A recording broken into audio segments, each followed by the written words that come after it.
দেশের অনেক মানুষ সত্যি সত্যি মনে করে যে নির্বাচন ফেব্রুয়ারিতে হবে না, নির্বাচন আরো পিছিয়ে যাবে এবং পিছিয়ে কোথায় যাবে সেটাও তারা মনে করে অনিশ্চিত।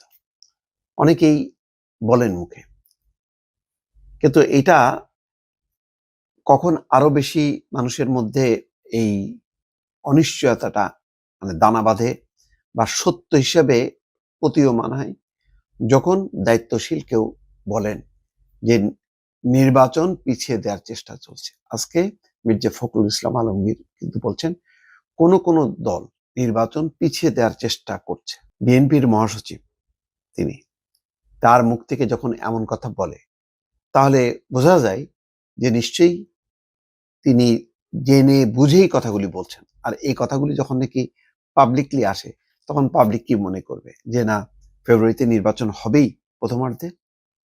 দর্শক, এখানেই সংকটটা, এখানেই। এবং মির্জা ফখরুল ইসলাম আলমগীর কি অমূলক কথা বলছেন? না।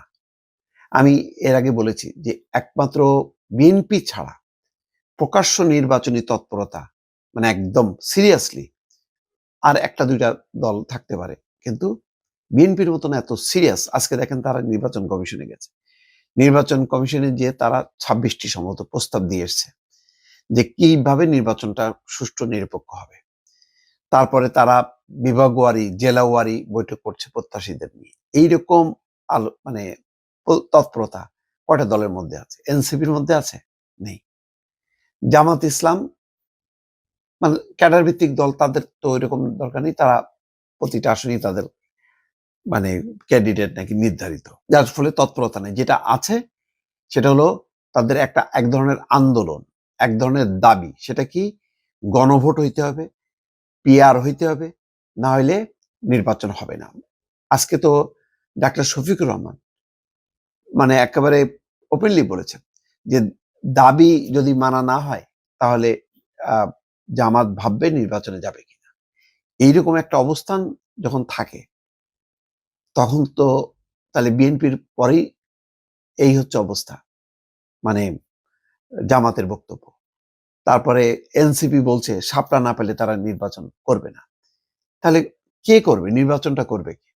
বিএনপি একাই করবে সেই আমিডামি নির্বাচন? এইরকম পরিস্থিতি। আজকে তিনি ডিপ্লোমা ইঞ্জিনিয়ার্স ইনস্টিটিউশনের এই কথা বলছেন যে 1 বছরের মধ্যে অন্তর্বর্তী সরকারকে সহায়তা করে আমরা একটা জায়গায় আসার চেষ্টা করছি যাতে নির্বাচন করা যায়। কিন্তু কোন রাজনৈতিক দল নির্বাচন যেন পিছিয়ে যায়, নির্বাচন যেন সঠিক সময় না হয় সেই চেষ্টা করছে। এবং গতকালকে দেখেন বিএনপি বলছে যে দল ঘনিষ্ঠ যে উপদেষ্টা আছে তাদেরকে বাদ দিতে হবে। পট করে পরের দিন তালিকা দিয়ে আসলো। তালিকা দেয়নি, কিন্তু বলেছে যে কোন কোন উপদেষ্টা তাদের বিরুদ্ধে অবস্থান নিয়েছে, তার তালিকা আছে, কল রেকর্ড আছে। 40 জন সচিবের তালিকাও তাদের কাছে আছে। আর এনসিপি বলছে যদি ছাত্র উপদেষ্টারা দলীয় হয় তাহলে অন্য দলের সুপারিশে যারা উপদেষ্টা হয়েছেন তাহলে তাদেরও বাদ দিতে হবে। একটা ভেজাল লাগানো। তো এগুলি হলো নির্বাচন না হবার আলামত। কারণ বিএনপি তো আর একা একা নির্বাচন করবে না। যদি জামাত ফুল দমে নির্বাচনে না নামে, ঘোষণা না দেয়, এনসিপি ঘোষণা যদি না দেয়, তাহলে কেমনে হবে? সেই কারণেই কিন্তু বারবার বিএনপির পক্ষ থেকে বলা হচ্ছে যে নির্বাচন হইতে হবে। ডক্টর মোহাম্মদ ইউনূসও বলছেন, সরকারও বলছেন, কিন্তু যারা প্লেয়াররা তো খেলার জন্য প্রস্তুত না, বা খেলবে কি খেলবে না এক ধরনের অনিশ্চয়তার দোলায় তারা দুলছে। তো এই কারণেই ওই যে মির্জা ফখরুল ইসলাম আলমগীর বলছেন যে কোন কোন দল নির্বাচন পিছিয়ে দিতে চায়। তারা হয়তো মনে করতেছে যে নির্বাচনী মাঠটা কোনো তাদের অনুকূলে না, সুতরাং আরো দেরি হোক, অসুবিধা কি? এই কারণেই বহু মানুষ মনে করে যে ফেব্রুয়ারি মাসে নির্বাচন নাও হতে পারে।